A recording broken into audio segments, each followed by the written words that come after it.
Mapagpalang araw mga kapanalig ko kay Kristo. Kumusta po kayo? Ang inyong Brother Nico Cruz. God is forever in control. Ulitin po natin ang 2 beses pa. God is forever in control. Isa pa mga kapanalig. God is forever in control. Bakit po kailangan tayo makipag-active participations? Especially to glorify God. Kasi active participation dramatically affects our success conscious. Pagka naman hindi tayo nakikipag-participate in a great way, positive way, ang ginagawa natin ay procrastination, mamaya na, tinatamad ako, yung mga pag-iisip na hindi naman nagsisilbi sa'yo, lalo na hindi nagpapasaya sa Diyos, ay naapektuhan din ng iyong isipan ng negatibo. Of course, dahil hindi ka nagtanim, paano ka aani? Hindi ka nagtanim ng kabutihan, alangan na umani ka ng kabutihan. So kung anong itinanim, anin, kung anong puno, yun ang bunga. Di po ba mga kapanalig ko kay Kristo? Sabayan niyo po ako. Lord Jesus, I love you so much. Teach me to love you more. Holy Spirit, I accept your invitation to love your words, to embrace your words, and to walk in total obedience to your words in Jesus' name. Amen. Isa pa, turo ni Father Jerry Orbos na napakagandang dasal sa kanyang ang landas ng healing begins with surrendering. Nasa YouTube po yan, Father Jerry Orbos. Lord, thank you for everything. Lord, take care of everyone. And Lord, thy will be done. And my life is in your hands. My life is in your hands. Opo, ang ating buhay ay nasa kamay ng ating Panginoong Hesus. At tiyak na tiyak, tayo magtatagumpay, tayo'y aasenso, tayo'y gagaling sa ating karamdaman. Kung hinihiling natin sa Diyos, mayroong active participation with self-discipline through managing your own mind, managing your thoughts, because hindi mo makokontrol ang conditions. Ibig sabihin, resulta yan ng iyong buhay. Kung mayroong problema ang iyong buhay, hindi mo makokontrol yan kung hindi mo muna kontrolin ang iyong pag-iisip. Kaya nga, be transformed by renewing of your mind. Romans 12:2. Wala na pong katapusang Romans 12:2 po yan. Napopurga na po tayo. Pero kailangan, dahil kailangan talaga nating mag-transform by renewing our mind. Sa tulong ng banal na Espiritu, kayang-kaya natin niya tayong tulungang i-transform tayo. Sa ating tulong din, nasa Diyos ang awa, nasa tao ang gawa. Di po ba mga kapanalig ko kay Kristo? Kaya nga measure our progress and adjust our plans and actions to become better aligned for success. At ano yung isang power natin?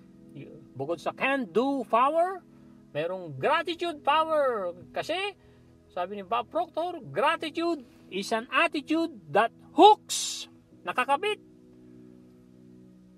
that hooks up to our source of supply.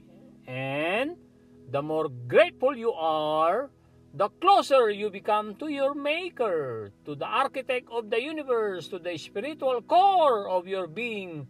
It is a phenomenal lesson. Shout out sa aking kapanalig na si Kuya Romy, at bumabiyahing Pangasinan ngayon at malapit-lapit na.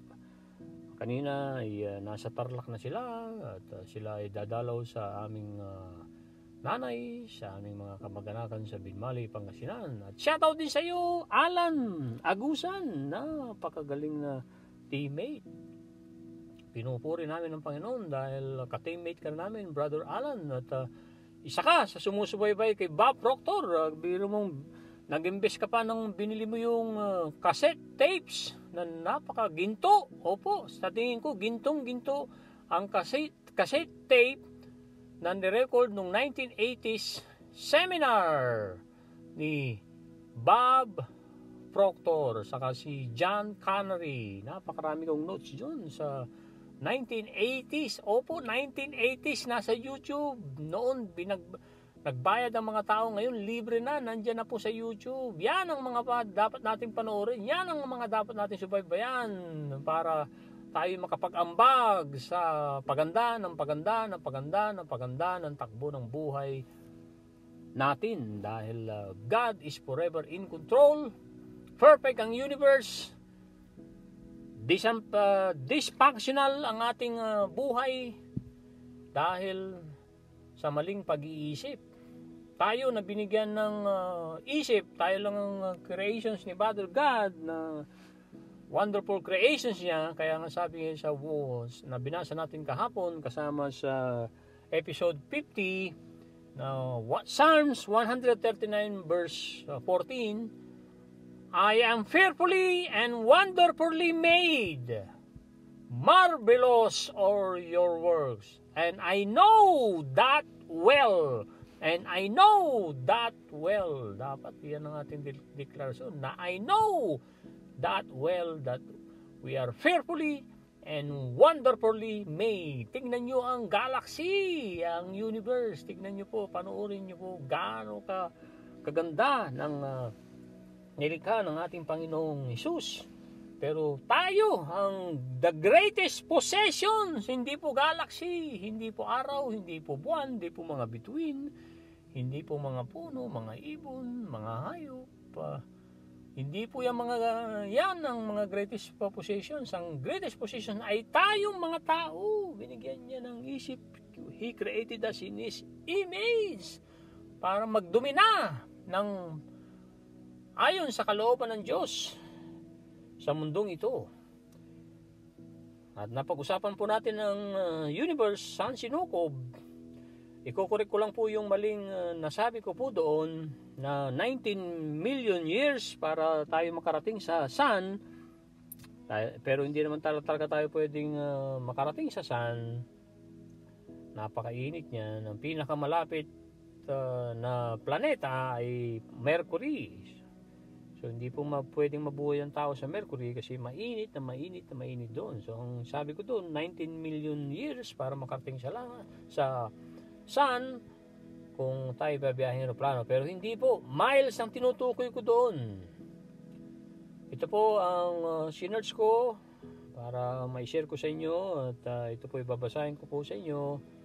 Sabi sa Google, as noted earlier, Earth's average distance to the araw, sun, is about 93 million miles. So po, 93 million miles equivalent to 150 million kilometers. So po, 150 million kilometers ang distansya ng planeta nating mundo na bigay ng Panginoon, na tayo nabubuhay dito sa planeta, tayo pinapakain, tayo ay very safe dito sa planeta ng Earth dahil God is forever in control.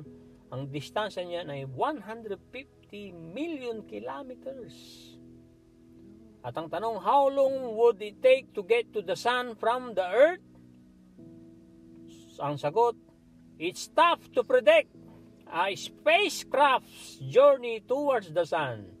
If we were to launch an imaginary spacecraft from Earth that would travel around 150,450,000 miles or 246,000. Mali po yung basa kong miles. 150,454 miles sa kilometer ay 246 and 960 kilometers per hour constantly.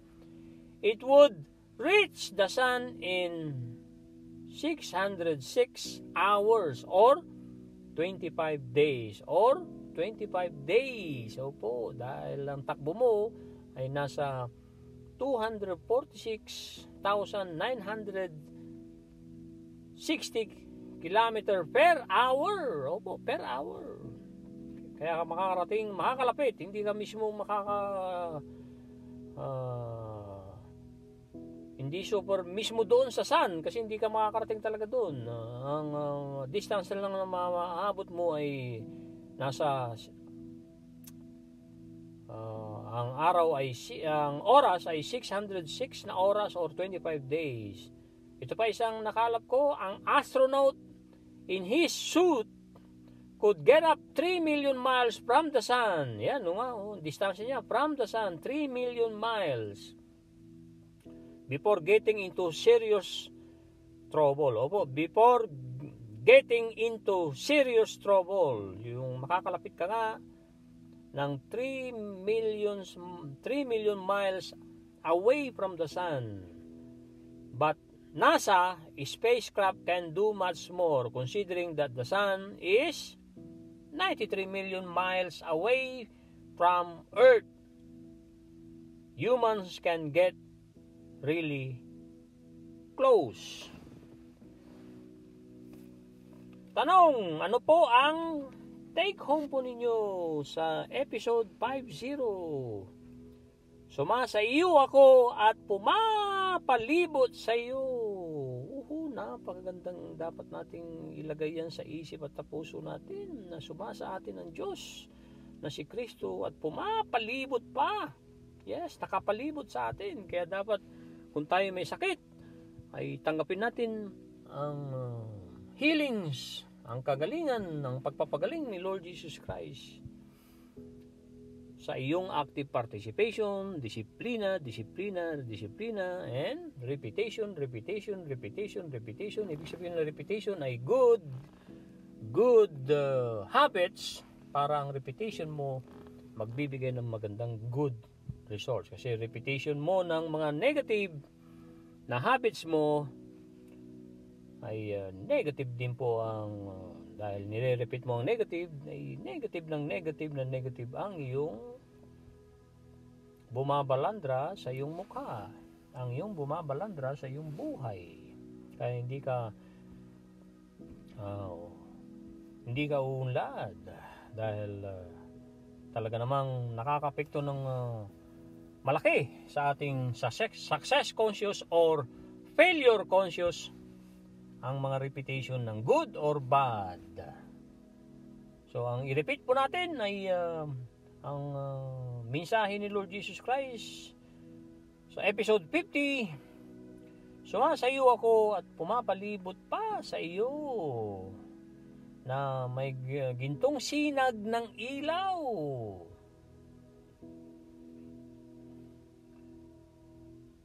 I always behold you face to face. Maasahan mo ko. Observe mo Behold, observe. Maasahan mo na sumasayo ako face to face. At walang isip ang makakatakas sa akin na hindi ko mapupuna. Lahat yan ay alam ko, sabi ni Lord Jesus Christ. Because I am infinite.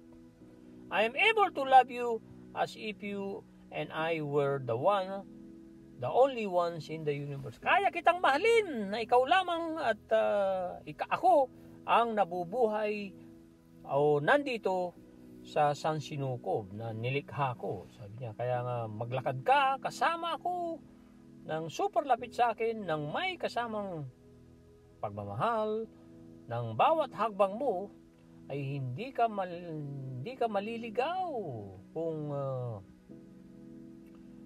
kasama mo ko ng majesty, kamarhalikaan ang majesty. Yes, maharlika ang majesty na ibig sabihin. Dahil talagang ninanasa kong mapalapit sa iyo as your friend. Ginawa ko nga ang iyong utak.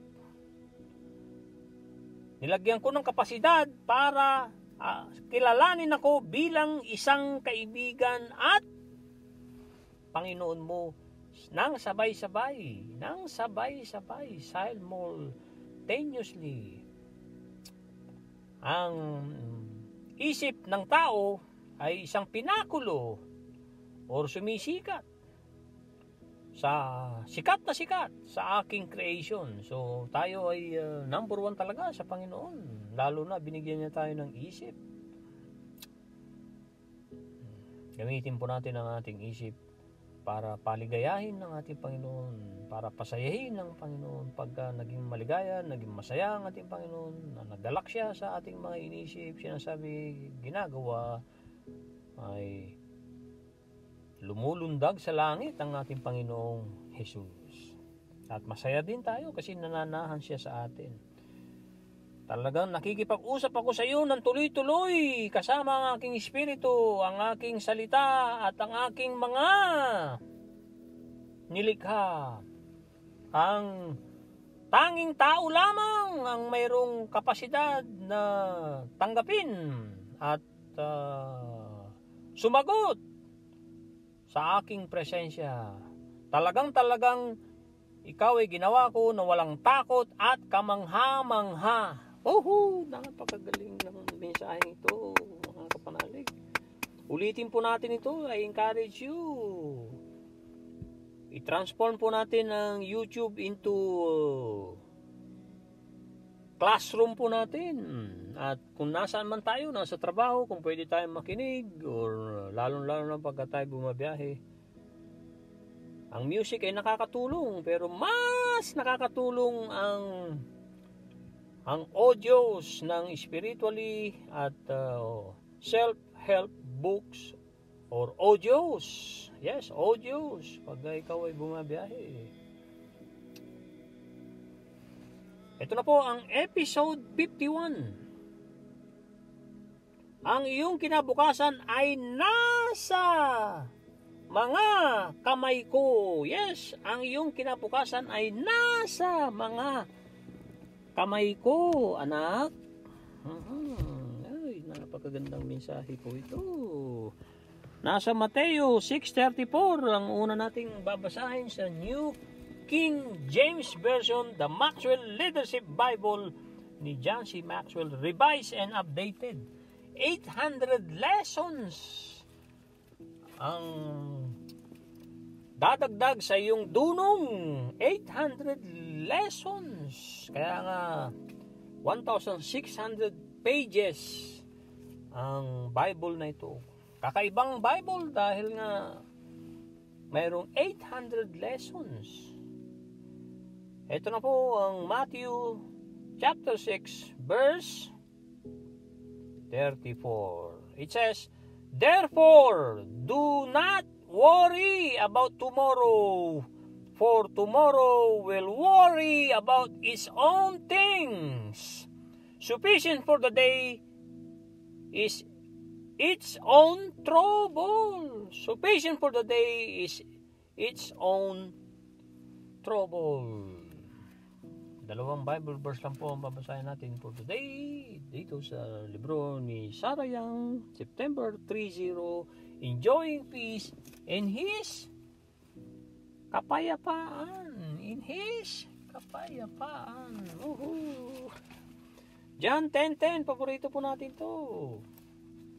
Ang susunod nating babasahin na may tulong, may ayuda, empowerment ng Holy Spirit para sa glory ng Panginoon. John 10:10, it says, "The thief," magnanakaw, "does not come except to steal and to kill and to destroy. I have come that they may have life and that they may have it more abundantly." And they may have it more abundantly. Sabayan niyo po ako isang beses. And they may have it more abundantly. Papuri sa ating Panginoong Hesus.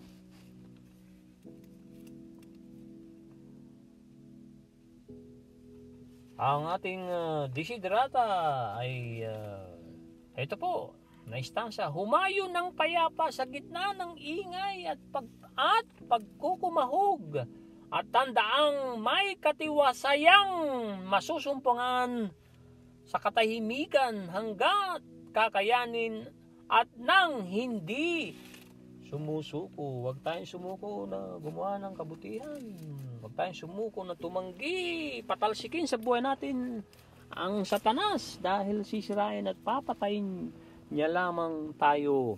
Gumawa po tayo ng napakagandang sistemang makadiyos, sistemang loving, forgiving, mahabagin. Ang sistema na yan na tayo gagawa sa tulong ng Banal na Espiritu ay talagang magtatagumpay yan, ay talagang maasahan yan. Kung ano po? Kung gagamitin mo. Kung hindi ka hihintong gumawa ng kabutihan, kung hindi ka hihintong maging masunurin sa Diyos, manatili sa Diyos, hindi ka rin huminto na tanggapin ang mga biyaya ng Diyos, ibahagi mo yan, hindi mo yan kailangan lahat. Kung nabigyan ka ng $10, kahit pa paano, bukal sa loob mo, ibahagi mo ang piso. Yes. Dahil ang sistemang yan, na nagpapaligaya sa Diyos, ay talagang magtatagumpay yan kung gagamitin mo, kung ipagpapatuloy mo. At patuloy mo din dapat tanggihan ang alok ng kalaban dahil alam mo na sisirain ka lang, papatayin ka ng diablo, kapanalig. Ilalayo ka niya kay Lord Jesus. So patalsikin lagi dahil yan ang mensahe sa episode 49 na si Diablo, si Satanas, si Lucifer ay ama ng kasinungalingan. Hindi natin siya talaga kailangan. At wala siyang power kung hindi natin bibigyan ng power. Opo, kung hindi natin bibigyan ng power, ang paghihiganti ay laging gusto nang ipagawa sa atin yan, binubulong ng kalabang si Diablo. Huwag natin pipiliin yan dahil makakasama po yan. Hindi po tayo ipinalulugi ng ating Panginoong Hesus kung tayo ay tinuturuan na gusto niya tayong tulungan na magpatawad. Dahil lalaya tayo. Ang forgiveness is an act of self-love. Sabi ni Dr. Wayne Dyer. Sabi pa niya, happiness. There is no way to happiness. Happiness is the only way. Ito na po ang mensahe sa episode 51, mga kapanalig. I am perpetually with you. Perpetually ay magpakailanman. Salamat sa Google Translate. Salamat po sa technology nyo, Lord Jesus Christ. Taking care of you. That is the most important fact. Ang fact ay katotohanan. Yan, lagi ang sinasaliksik ng science. Ang fact, katotohanan. F-A-C-T, of your existence. Existence ay pagkakaroon ng buhay. Of your existence. I am not limited by time or space. My presence with you is a forever promise. You need not fear the future, for I am already there.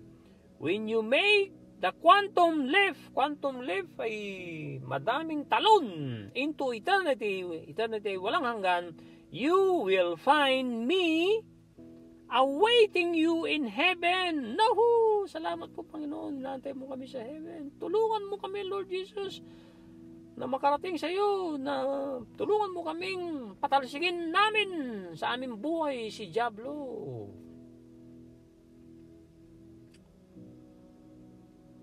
Your future is in my hands. Yan po natin hinango ang title. Your future is in my hands. Anak, I release it to you day by day, moment by moment. Sa bawat saglit po yung moment by moment. Therefore, sa mga katuwid, do not worry about tomorrow. Yan po ang binasa natin sa Matthew 6:34. Matthew chapter 6 verse 34. Do not worry about tomorrow. I want you to live this day abundantly, seeing all there is to see, doing all there is to do. Don't be distracted by future concerns. Leave them. Iwanan mo mga yan. Leave them to me. Iwanan mo yung mga yan, yung mga alalahanin mo na yan. Leave them to me. Each day of life is a glorious gift. Amen. Opo, ang bawat buhay natin kada araw ay talagang walang kapantay na regalo na galing sa Diyos. Gamitin po natin para sa Diyos. But, sabi pa niya, so few people know how to live within the confines of today. Confines ay nakakulong. Para tayo nakakumpine sa ospital. Much of their energy for abundant living spills over the timeline into tomorrow's worries or past regrets. Their remaining energy is sufficient only for limping. Limping ay uumika-ika, paika-ika through the day, not for living it to the full. I am training you to keep your focus on my presence in the present. This is how to receive abundant life, which flows freely from my throne of grace. Which flows, umaapaw, freely, malayang-malaya, from my throne of grace. So, binanggit po dyan yung my presence, to keep your focus on my presence in the present. Kasi the only point of power is the present moment, sabi ni Louis Hay. Kung gusto niyo po ng napakagandang affirmations, mag-transform kayo from negative thinking, from negative habits, negative words into positive words, love, mawawala ng resentment, anger, kasi ang anger, resentments, nagbibigay problema yan sa ating buhay at sa ating katawan. Yes, mga sentimento, mga tampururut, nakakasira po yan ng relasyon, nakakasira po yan ng ating katawan.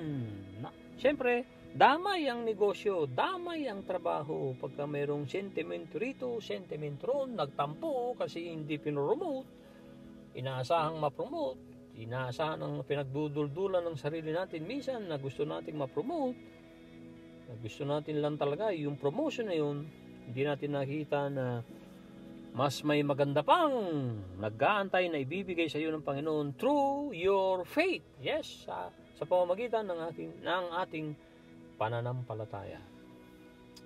Because faith can move mountains. Opo, mountains represent problems, sakit, at anumang mga balakid, bagyo. Kaya dumaan lang sa bagyo. Huwag tatambay sa bagyo. Ito na po ang pagninilay-nilay natin sa tulong ng Banal na Espiritu at para sa gloria ng Panginoon. Yes, para lamang sa gloria ng Panginoon. Ang kredito ay dapat lamang sa Panginoon. Tayo ay servants ng ating Panginoon dapat. Yan ang dapat nating alam. Pero gusto niya na tayong maging kaibigan. Binigyan niya tayo ng kapasidad. Binigyan ng ginawa niya ang ating utak para mayroong kapasidad. Sabay-sabay na kilalanin natin bilang kaibigan at Panginoon. Hindi po ba? Episode 50. So ito na po. I am perpetually with you. Ang iyong kinabukasan ay nasa mga kamay ko. Na nag-iingat sa iyo, anak. Yan ang pinaka-importanting katotohanan ng iyong pagkakaroon ng buhay. Yes, ng iyong pagkakaroon ng buhay. Hindi ako limitado ng oras at ng mga lugar or space. Ang aking presensya ay sumasayo talaga, anak. Yan ang aking walang hanggang promise, walang hanggang pangako ko sa iyo yan, anak. Hindi mo kailangang katakutan ng mangyayari bukas. Kinabukasan, hindi ka dapat matakot dyan. Nandun na kasi ako. Nandun na ang ating Panginoon. Bukas ay nandun na siya. Wow, parang ganyan ang sinasabi niya na dapat natin paniwalaan sa buhay, sa isip. At lagi natin bigkasin, Lord, hindi ko po alam ang mangyayari mamaya bukas. Pero alam na alam ko po na kayo po ang umahawak ng bukas. At alam na alam ko po na kayo po ay nagmamahal ng todo, nagpapatawad sa akin. Abounding in mercy po kayo, slow to anger pa. That you had prepared a table before me in the presence of my enemies. That my cup runs over. Psalms 23:5, and then yung 6, Psalms 23:6. That I will dwell, goodness and mercy shall follow me, and I will dwell, balik-balikan, I will dwell in the presence of my Lord, in the house of my Lord.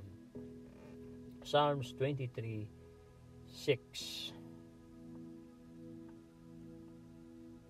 So hindi na dapat tayo matakot sa mangyayari bukas dahil nandun na ang ating Panginoon.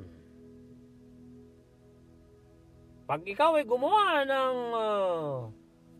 madaming talon, ibig sabihin marami kang ginagawa, into eternity nang walang hanggan, ang mga ginagawa mo ay nakakalugdan sa Diyos ng papunta sa walang hanggan, na walang hanggan mong ginagawa ang kabutihan na yan, na makikita mo kung nag-aantay sa iyo sa langit. Ang iyong kinabukasan ay nasa kamay ko, anak. Inire-release ko, pinagkakaloob ko sa iyo. Sa bawat araw, sa bawat sandali, sa bawat saglit ng iyong buhay, binibigay ko na. Kaya nga, therefore, sa makatuwid, huwag kang mag-alala sa mangyayari bukas. Gusto kong mabuhay ka today, ngayong araw na to, ng masaganang masagana.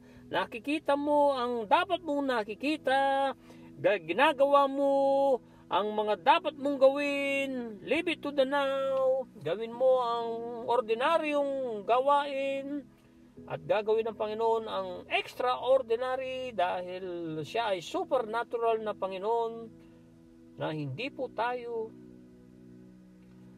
naiistorbo o nadidistract ng ating mga pag-aalalang kinabukasan, ng ating mga inaalala na anong kaya mangyayari bukas, anong ibabayad ko sa utang ko bukas, anong kakainin ko bukas, anong isusot ko bukas. Yan sabi ni Lord Jesus Christ, iwanan mo yan sa akin, ibigay mo yan sa akin, ipagkaloob mo yan sa akin. Each day of life is a glorious gift. Opo, is a glorious gift. Ang bawat araw ng buhay ay talagang walang kapantay na regalo ng Diyos. Pero so few people know. Kukunti lang ang mga taong marunong mabuhay ng tamang buhay within the confines of today. Yung buhay today, ngayong araw na to. Kukunti lang ng mga tao daw ang talagang totoong nabubuhay dito. Ngayon mismo, ngayon. Tayo ay madalas gusto nating mabuhay mamaya na. Gusto nating mabuhay para bukas, para sa isang buwan. Ay, hindi po. Today, ang pag-aari po natin ay segundo lamang, sabi ni Pastor Ed Lapis. Dahil Pag nawalan po tayo ng hininga, segundo lang. Pag huminga din tayo, segundo rin. So, yun lang ating pag-aari. At kung bibigyan pa tayo ng mga hininga, ng oras, dahil 8,784 hours, because 366 days per year sa leap year times 24 hours equals 8,784 hours. Yan ang binibigay kada taon na talagang tapat ang Panginoon na dinideposito yan sa ating account, life account. Opo, life account. Much of their energy for abundant living spills over the timeline into tomorrow's worries or past regrets. Madalas daw ang karamihan ng enerhiya na para mabuhay ng kanais-nais ng masagana ay spills. Yan ang ibig sabihin ng spills. Parang butas, tumatagas. Pinatatagas kasi natin sinasayang natin. Na ang may timeline into para sa kinabukasang mga pag-aalala or mga nakalipas na mga pagsisisi. Kasi hindi ko ginawa yung last week. Kasi hindi ko ginawa yung last year. Mga nakalipas na pagsisisi, sinasayang po natin ang ating enerhiya dyan. Ang kahapon ay wala na, tapos na, nangyari na. Hindi na tayo makakabalik kahapon, mga kapanalig. Nandito tayo ngayon, pinayagan tayo ni Lord Jesus Christ ngayon. Kaya pasalamatan, purihin ang Panginoon. Itaas ang kamay para sa Panginoon. Magalak tayo, nandito pa tayo ngayon. Di po ba? At ang kanilang mga natitirang mga enerhiya, lakas, ay sufficient only for limping, na umika-ika, paika-ika through the day. Pero hindi sila nabubuhay ng may kapahingaang punong-puno ng kapahingaan. Kaya anak, tinuturuan kita na manatili kang nakapokus sa aking presensya ngayon, in the present ngayon. Ito ang tamang pagtanggap ng masaganang buhay, which talagang flows, tumatagas, flows na umaapaw, siksik, umaapaw liglig ng malayang malaya mula sa trono ng ating Panginoon, mula sa trono ng aking grasya. Sabi niya, from my throne of grace, mula sa aking trono na may grasya.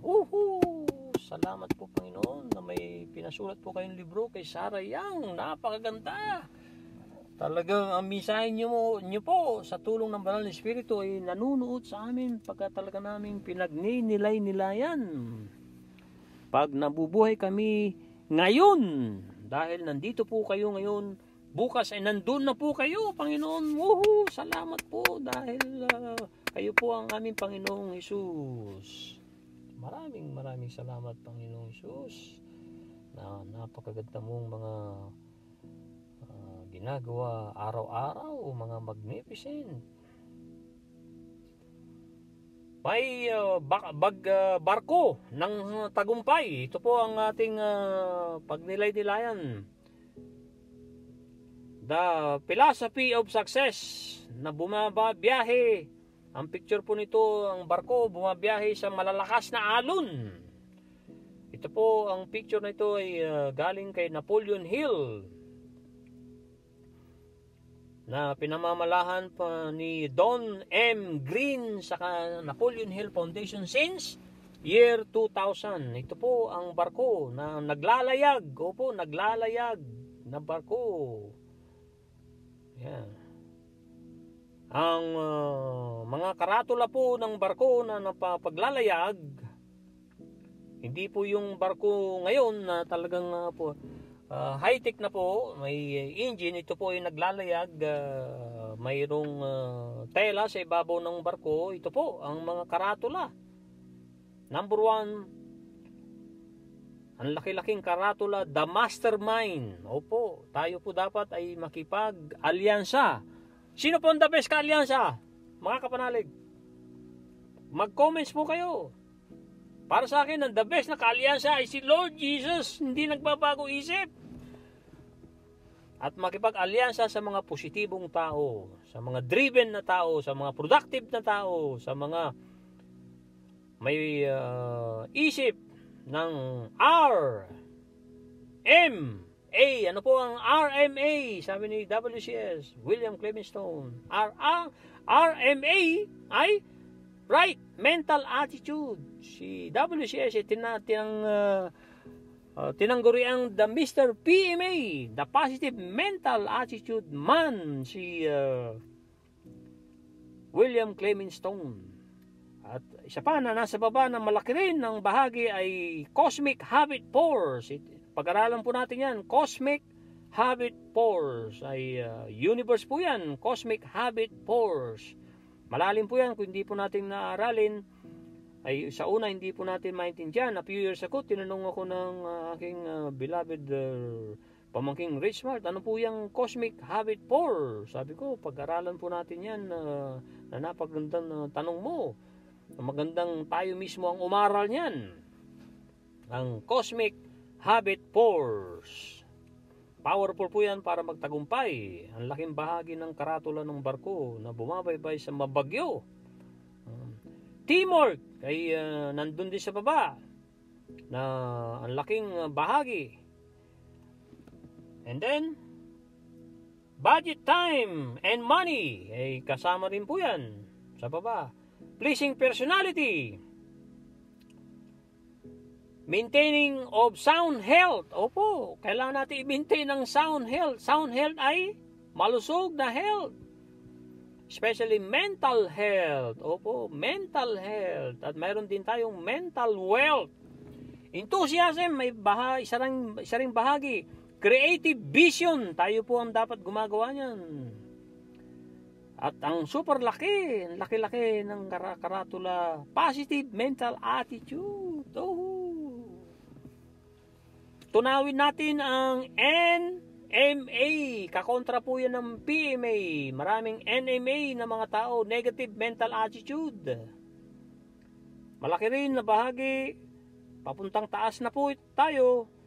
Learning from adversity and defeat. And then, accurate thinking, definiteness of purpose ay super laki sa taas. Going the extra mile ay super laki din sa taas. Self-discipline, nandyan po sa taas. Nandyan po din po ang applied faith. Ang personal initiative. Opo, minsan na talagang na-overlook natin yan, personal initiative. Madalas receive ng mga blessings, ng mga regalo. Ina-expect natin regaluhan tayo, padalhan tayo ng ating kapatid na nasa Canada. Wala na po tayong personal initiative. Sabi ni Pastor Lapis, hindi naman kailangan ni ate kuya yan. Super laki ng sahod sa Canada. Bakit ko pa siya bibigyan ng regalo? Ay, kailangan regaluhan, sabi ni Pastor Lapis. Kahit na isang kulangot na candy, bigyan mo. Kahit katiting or thank you card, padalan mo. Greetings, birthday card. Oo, hindi niya kailangan ng material. Pero lahat ng tao nangangailangan ng tayo'y maalala. And then, pinakatuktok ng paglayag ng barko nandun sa karatula sa taas, success. Mararating mo ang success kung marunong kang umayon sa Cosmic Habit Force. Marunong kang makipag-alyansa, especially ka-alyansa natin si Lord Jesus Christ. Naiintindihan mo ang teamwork because teamwork makes the dream work. Meron kang pleasing personality. Opo, kahit po tayo'y driver, Hindi po tayo dapat gusgusin. Dapat meron tayong pleasing personality. We represent ourselves. We represent Lord Jesus Christ. Kaya magbihis po tayo ng malinis. Kahit butas ng damit mo, kung talagang malinis yan, planchado, ay lalo dyan sa Pilipinas, kailangan planchahin ang damit. Opo, dito rin sa Canada, kailangan. Pero mayroong paraan dito sa Canada na talagang misis ko, hindi ang pinaplansya niya, yung mga aking mga long sleeve, pero yung ibang mga damit hindi na kailangan plansyahin kasi mayroong bagay na inilalagay sa dryer na machine pagkatapos labhan at pigain ng washing machine. And then makakamit natin ng tagumpay kung meron tayong positive mental attitude. Oh, may problema. That's good, sabi ni WCS. Ay bakit po good ang may problema? Dahil mayroong kaakibat na gantimpala yan kung gagamitan mo ng positive mental attitude, kung gagamitan mo ng RMA, right mental attitude, and learning from adversity and defeat. Kailan matuto ka, kapatid? Kung nabigo ang iyong deal, nalugi ang iyong deal, ay dapat matuto ka, ma-evaluate mo, learning from adversity and defeat. Accurate thinking, ay super laki niyan. At definitely sa purpose of course, walang tatalo dyan. Alam mo ang purpose mo, nandito ka sa mundo. Purpose mo to serve God, to obey God, to remain in God, to receive from God, and to reproduce for God. Opo, to reproduce for God. Opo. Controlled attention ay kailangan din natin matutunan yan, i-master yan. Ang personal initiative, lalo na alam mo na may pangangailangan, alam mo nang ang nahirapan na yung lola, lolo, bumibitbit ng mabigat na bagay, ay magkusa ka. Buksan ang pintuan, tanungin mo, can I give you a hand? Going the extra mile, mahalaga din po yan. Matraffic po sa first mile, sabi ni John C. Maxwell, pero maluwag na maluwag sa second mile. Madalas ang mga tao nagsisiksikan sa first mile. Sa going the extra mile, gagawin ko yan dahil mahal ko ang Panginoong Diyos ko na magbibigay ko na ikapo para sa aking simbahan, na magbibigay ako ng ganito, parang si WCS, nakaipon ng perang konti, nagbebenta ng dyaryo, and then binili ng napagandang rosas ang kanyang nanay, kasi ulila na sa ama si WCS, ay tuwan-tuwa, ipinamalita sa mga kapitbahay, at ilang taon, hindi malimutan talaga yung regalo mo nung a few years ago, hindi ko maalala, lagi ko naalala, hindi ko malimutan. Napakagandang bulalang. Hanggang ngayon, naamoy ko pa rin ng super bango. Applied faith. I-apply po natin ng positibo ang ating pananampalataya sa Diyos, pananampalataya din sa sarili, na tayo ay magtatagumpay dahil gusto tayong magtagumpay. Tutulungan tayo magtagumpay ng ating Lord Jesus Christ. Sa Tagalog pong kasabihan natin, nasa Diyos ang awa, nasa tao ang gawa. Kaya tayo magtatagumpay. Ano po ang dapat nating tatandaan mga kapanalig?